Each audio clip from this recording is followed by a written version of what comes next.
Hey, welcome back. I'm Crispin Jones from Mr. Jones Watches.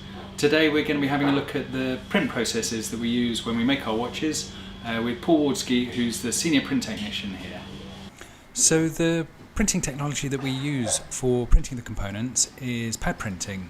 Pad printing was originally developed in the late 19th century for printing watch dials, so it's kind of nice that over 100 years later we're still using the same printing technology, although it's a bit more sophisticated than it used to be. The pad printing allows us to print a single colour at a time, and we need to mix each of those colours individually. For each colour on each component then we have to etch a printing plate, and the etch in the printing plate is very shallow into the surface, and what that does is it just gives a place for the ink to sit when we want to print.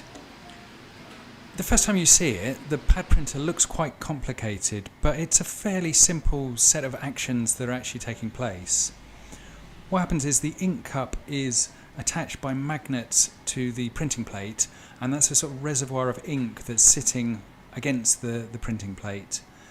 What happens when the machine prints, the ink cup and blade around the edge retract, and the blade basically skims off any ink that is on the surface of the plate, so the only place the ink is retained is in the etched area.